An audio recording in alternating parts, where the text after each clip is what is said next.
Hey crew, it's Coach Josh here with Garage Gang Gyms and welcome back to the kitchen.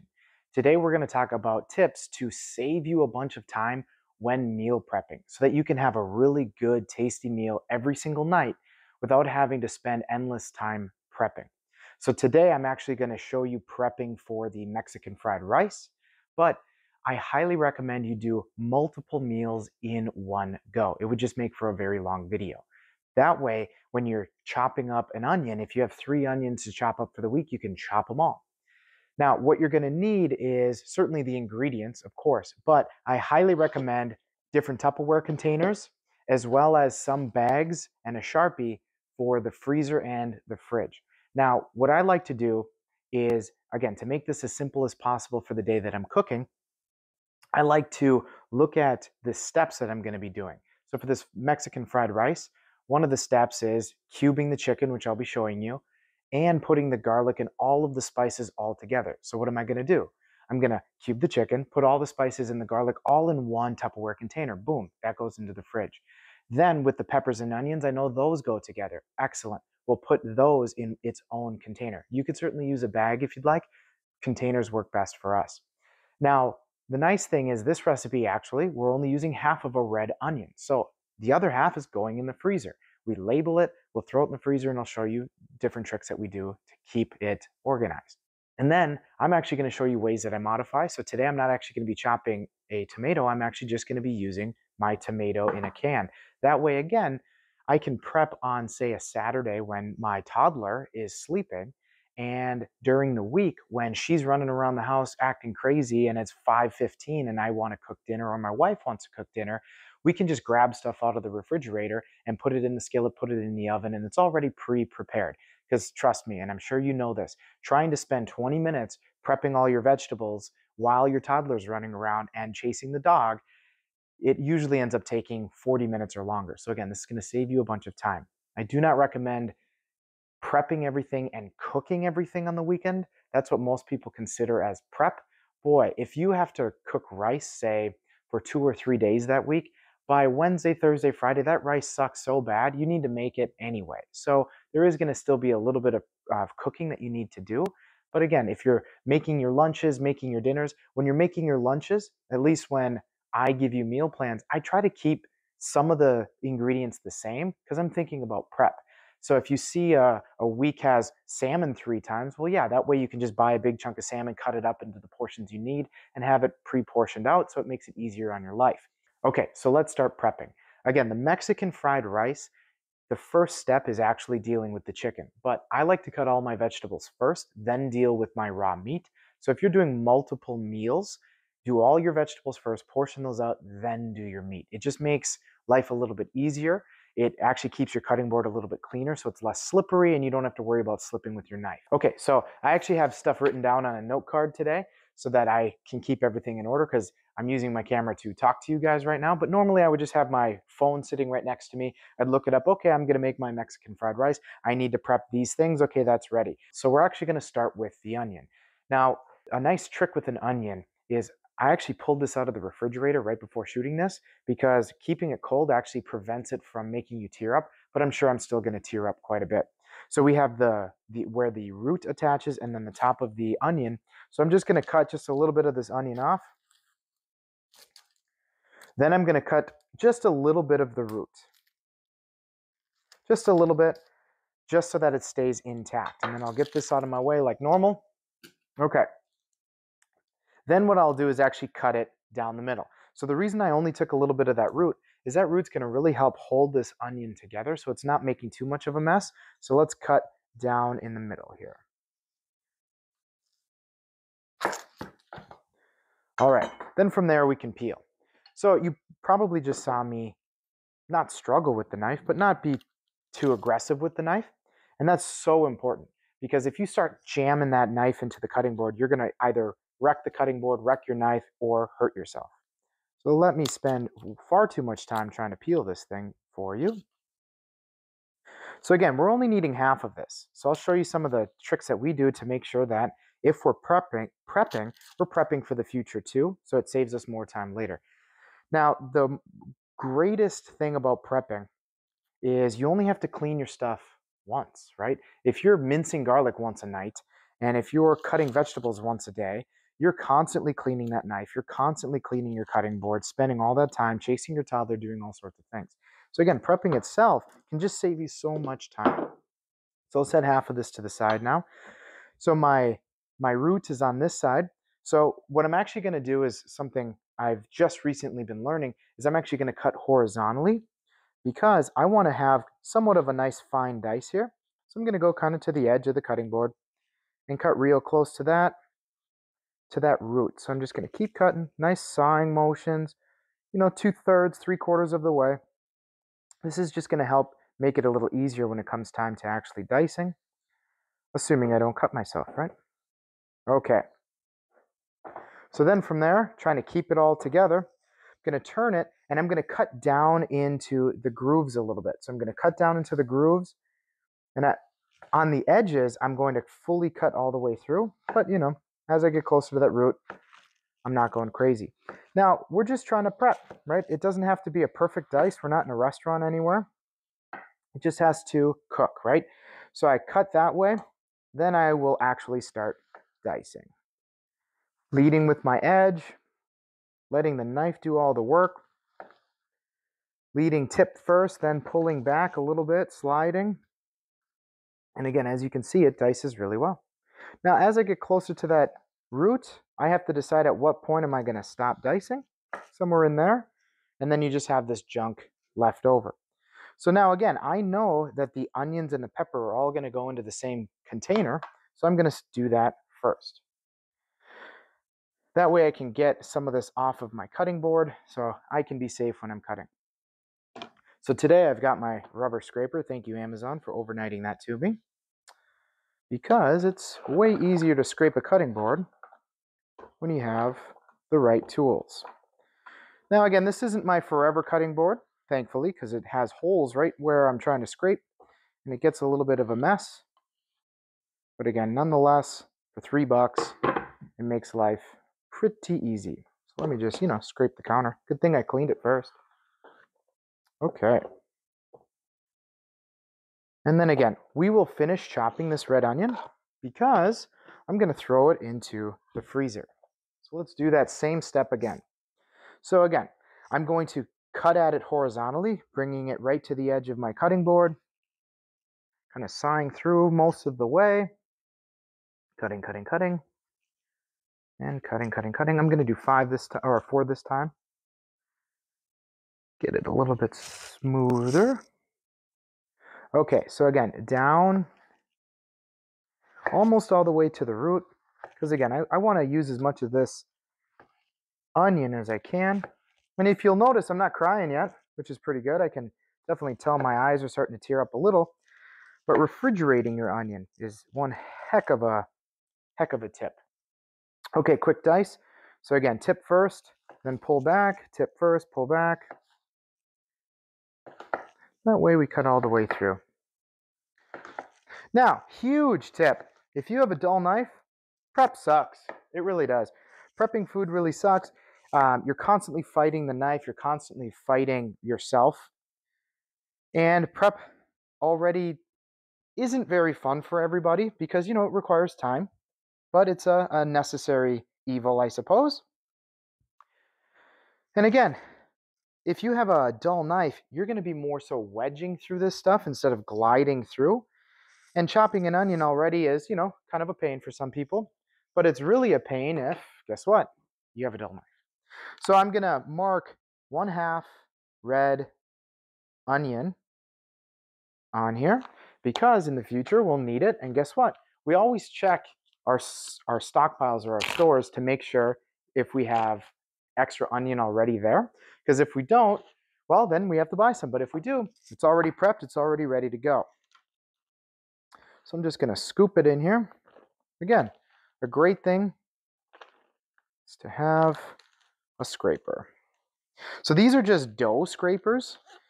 They're a little bit flexible, so if you're using it in a bowl or something like that, it's great. But again, it's meant to cut dough, so there's a little bit of an edge to it, so when you're scraping things up from any angle, you can really get your cutting board clean, and it's just, again, for $3, whatever it was, $5 for 3 of them, It's definitely worth a few dollars to save you the headache of dealing with it, right? So again, I'm just going to pop this right into the freezer because I don't need this anymore. Get it nice and flat so that it freezes evenly. All right, throw this into the freezer right on top of our tomato puree that's already in there. Okay, so the onion is done. Now let's talk peppers. If you watched my last video, you saw how I did this, but I'll show you again. Throw that into the trash. So I'm going to take the top just a little bit forward and then back just to keep it. Then I cut the bottom so it's nice and safe. I'm actually going to use this today because I like red peppers. So I'm just going to quickly chop this for you. Sometimes I don't, sometimes I do. Today I am. Okay. We'll just slide those out of the way. So I'm going to cut down into this, and I'm trying to cut these binders, I suppose, these arms that attach the core to the actual flesh. And I'll cut it open. And then I'll start gliding through. So if I do this right, there's not going to be a whole lot of seeds on this. Let's just cut that so it's out of our way. Always be safe, right? If you don't see where your blade is, you have no idea if you're going to cut into your finger or what's going to go on. So it's always important you see your blade, and that's why I cut it real quick. All right, so let's cut this into a few pieces. And for most of these recipes, at least the recipes I put out there, it's, you don't have to be a chef. You can barely know how to use a knife and still get by. So it just needs to be chopped. So I'm just going to go at my nice 45-ish degree angle just to save a little bit of time. Nice strips. Now it does say go and do it chopped, but again, I like to mix up the textures a little bit. If you want to fully chop it, you absolutely can. But again, I've had this before, so I know having a little bit thicker of a pepper for us, we enjoy that. And it's a little easier for my daughter to pick it and actually chew on it. Sometimes if it's too small, it's almost more dangerous for her. Sometimes it seems like if it's too small, she'll actually choke a little more easily. Yeah. And again, doesn't have to be perfect, just has to be prepped. Now again, as I'm doing this, I'm trying to, as you see, I'm turning the pepper because my cutting board goes into a single grain or a single plane. And I'm trying to slip my knife blade into those grains to not only preserve the cutting board, but to preserve my knife a little bit. If you're cutting against the grain, all you're doing is just mashing that tip or mashing that edge, and then you'll have to sharpen it more. Now, after this video, I'm actually going to be doing a video on how to strop and sharpen your knives so that you guys don't have to spend so much time and so much money running in and getting your knife sharpened. You can actually do the honing with something as simple as a piece of leather. And we'll, again, talk about that in a future video. That way, you can glide through stuff as fast as I am.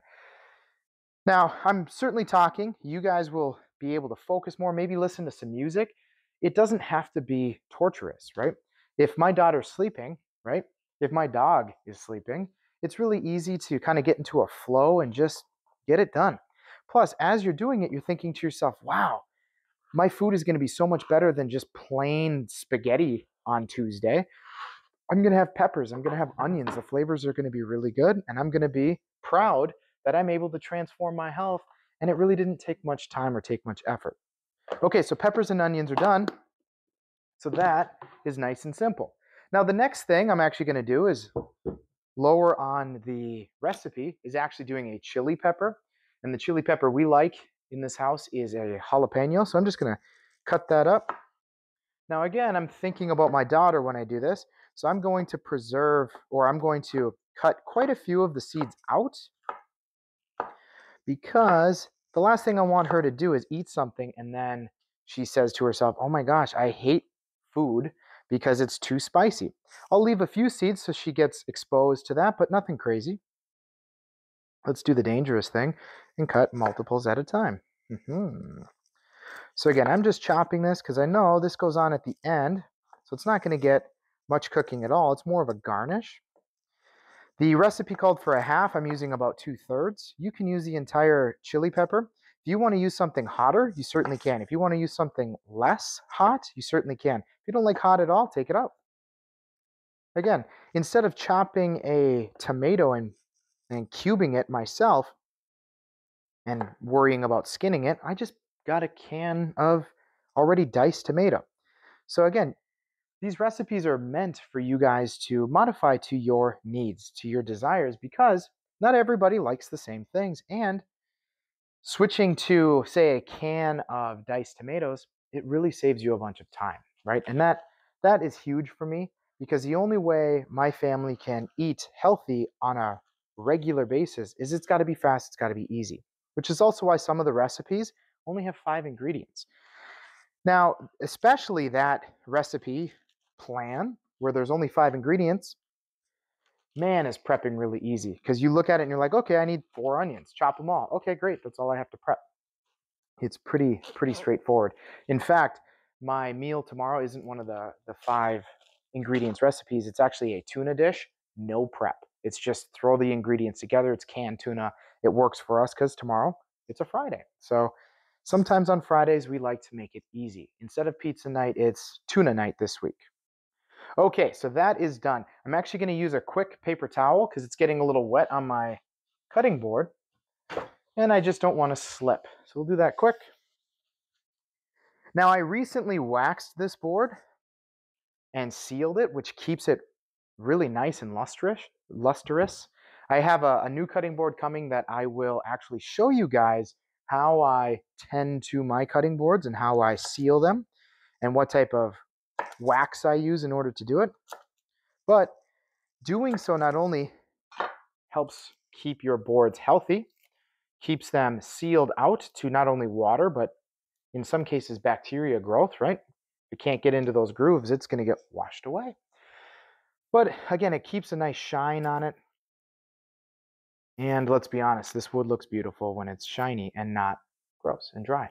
So I'm just peeling this. Now it does say crushed garlic, but my family, we like garlic, and it's going to be cooking with the spices and with the chicken.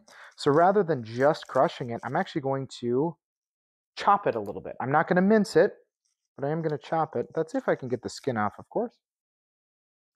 Okay, so let's get that off my cutting board so I don't get it into my food. So again, I'm going to chop it. Okay, just real quick, not crushing it. Crushing it does release more of the flavor, and I do understand that. But the way I like to cook things is hot and fast.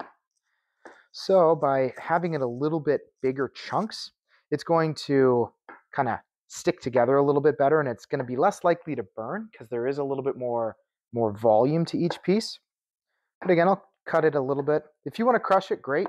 What you can do is you can easily just use your knife to crush it. But again, I'm not crushing it today. Okay, so I'm just going to set that to the side. Now, let's talk about the chicken. I've been keeping it in the fridge because it actually makes it easier to cut. So make sure you pull your meat right out of the fridge. Again, making it easier. Never cut something frozen, okay? If this thing is still frozen, I highly recommend you put it into a Ziploc bag. Usually a freezer bag is better. And fill your sink with a little bit of just cold water. Set it in there for like an hour. And it's going to defrost that thing so fast. Okay, so I know I need to cube this. So I'm just going to cut chunks. Now, as always, I'm trying to teach you how to modify these recipes so that they work for you. I require quite a bit of protein. And in saying that, it means that my recipe that says 7 or 8 ounces of chicken, I can't remember what it said, I think 7, I'm actually going to do a pound. Not only is that better for the protein, but also it's easier because we actually buy our chicken breasts at Costco and they come in 1 pound packets. They come in a 6-pack. So rather than cutting it and saving some, which I certainly could do, and you certainly can as well, I find it so much easier to just say screw it and just do an extra pound, right? I do account for the extra calories. I do know that it's going to be an extra maybe 20 grams of protein in my meal, and I'm totally fine with that. Okay, so now with the chicken, I am going to slice a dice. Now, if your knife isn't cutting through your meat this easily, you got to sharpen your knife. Even a cheap knife that you got, for 10 bucks should be able to glide through your meat, assuming its edge is nice. And again, I will come out with a video to show you guys how to maintain your edge once it's sharp so that you can go a lot longer in between sharpening. But man, if you're hacking and pulling and cutting and sawing at a just boneless chicken breast, it's time to get it sharpened. Now, I know locally we have a sharpening company, a knife company about 10 miles from where I live. They'll do it for 10 bucks. It's you walk in, you don't need an appointment, you just say, "Hey, can you sharpen my knife?" Yeah, sure. They put it on the belt and it's sharp. Now, I prefer sharpening them myself because I'm thinking about longevity of my knives. I spent quite a bit of money on my knife set, and even though a belt gets them nice and sharp, absolutely, and they can do it in 10 minutes, 15 minutes, so you don't even have to spend all day there. My issue with it is it definitely will cost your knife a few years every time you get it sharpened based on just how that belt works. That belt is just zipping around at a really fast RPM. And in doing so, it can heat up your blade. It can take a little too much metal as the operator is using it. And again, locally, they do a great job. But I just understand that, it's going to take a few years off my knife. So I've gotten into using stones, actually, wet stones. And maybe in the future, I'll do some whetstone videos. I haven't quite decided. But not only is it really fun, but it's so much better on your knives, and I can keep my knives honed a lot easier when I have my stones. So again, I'm just cutting these into somewhat cubes.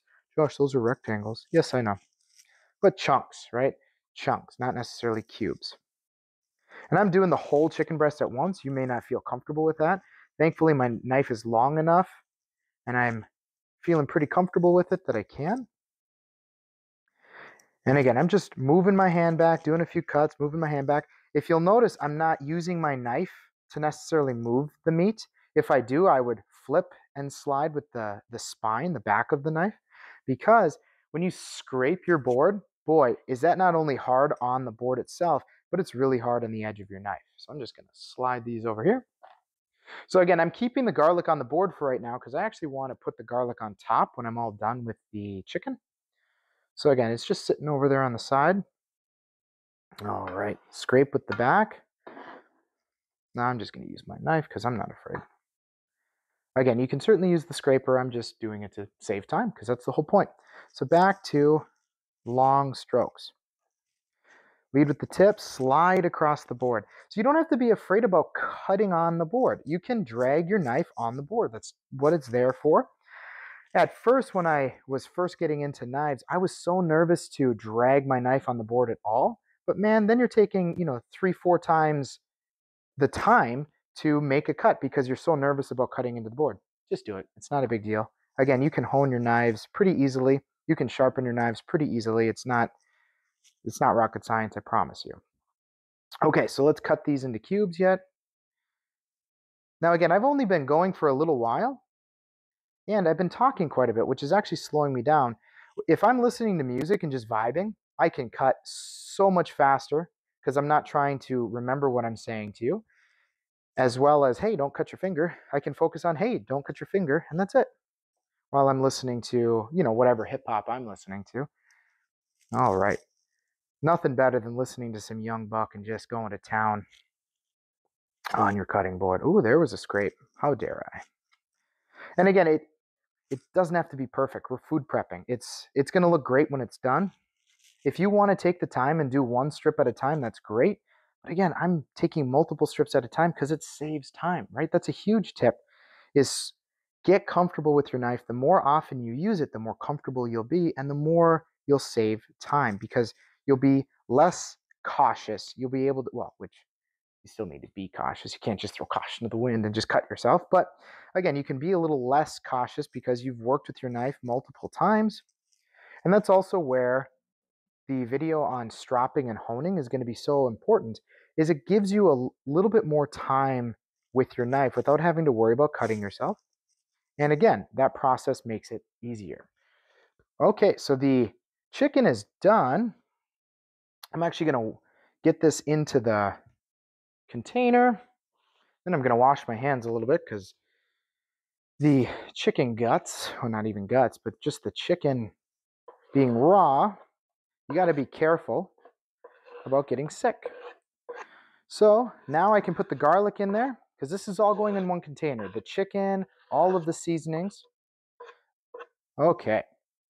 And then what I'm actually going to do is I'm going to clean the cutting board and clean my knife. So I've done all of the cutting that I need to do. Now, again, you've done all your vegetables at this point. You've done all of your meat at this point. And when you're all done, it's so important to immediately clean your tools. You don't want to let them sit in water all day, especially your cutting board. You do not want to set your wooden cutting board in water all day so that it can just absorb and foster all that bacteria, right? It absorbs water, fosters all that bacteria. So the sponge I've been using this whole time, it has a little bit of water and it has a little bit of soap on it, but a little more never hurt. Okay, so hands first, right? We want to wash our hands first so that we're not cleaning and contaminating. So let's do that. You can sing your ABCs if you want. Now, I'm going to wash my hands before cleaning and wash them after, just to be on the safe side. And then we'll add the seasonings to it. Okay, I may cut some of this out, and that's okay. Throw a little bit of just dish soap on it.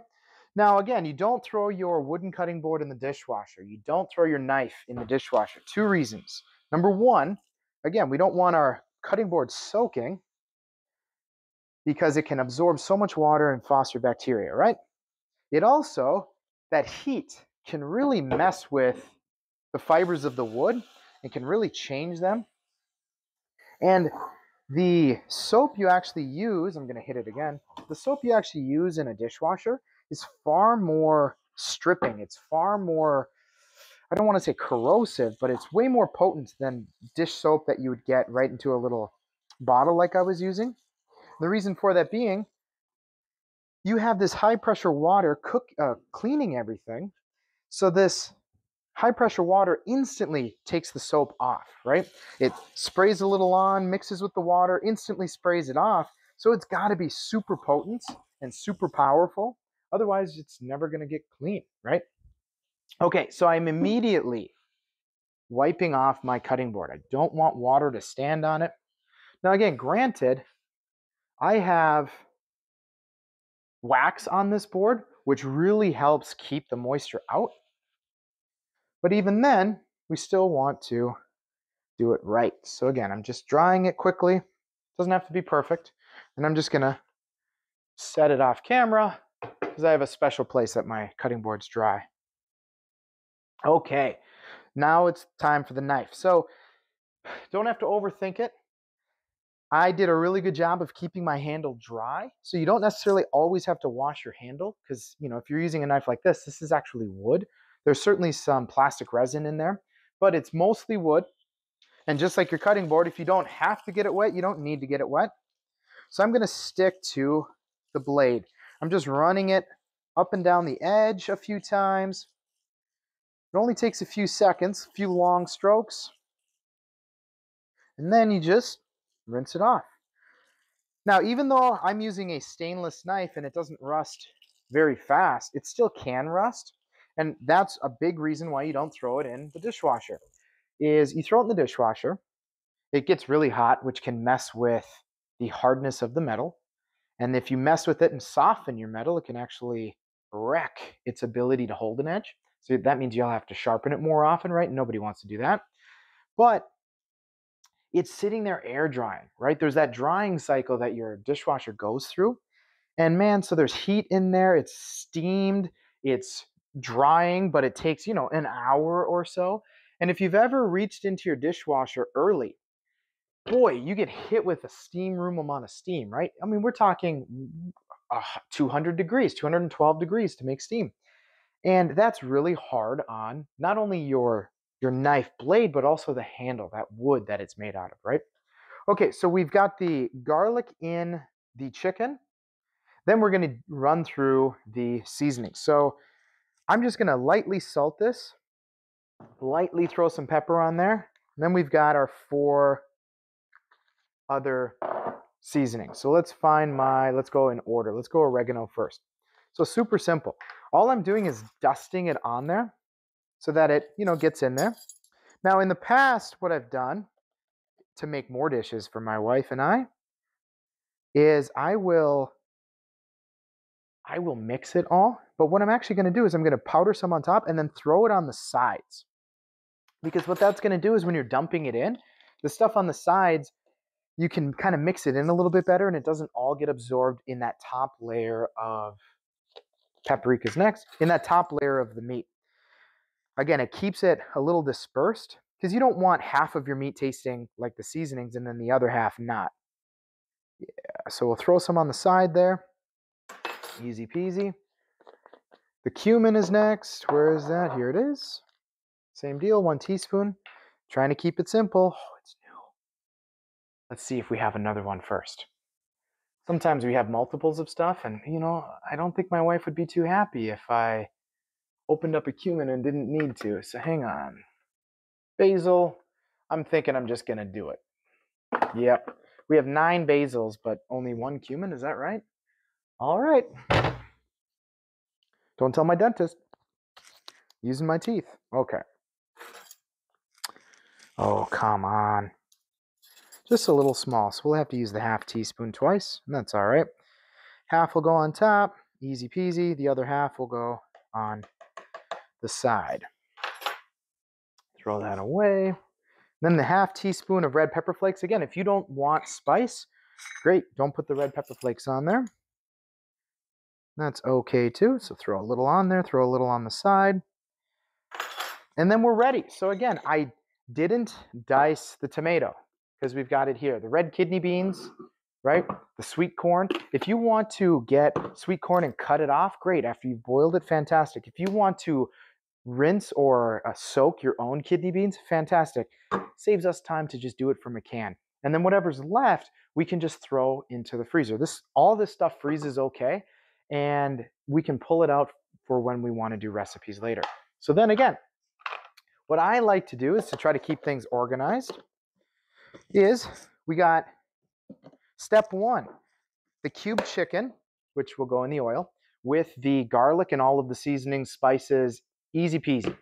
Then the next step is our onions and red peppers. Fantastic. From there, it's certainly the diced tomatoes. And then at the end, we have the jalapenos.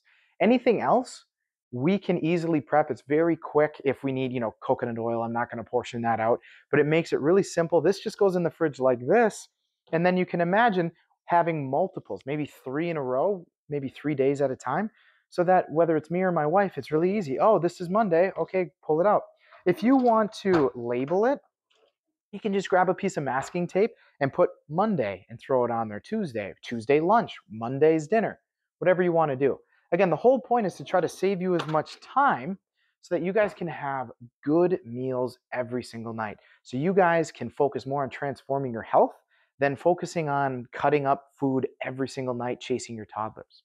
So again, this was Coach Josh with Garage Gang Gyms. If you liked this video, please hit the like button, share it with your friends, subscribe to this YouTube channel. I'll see you guys soon. Thank you.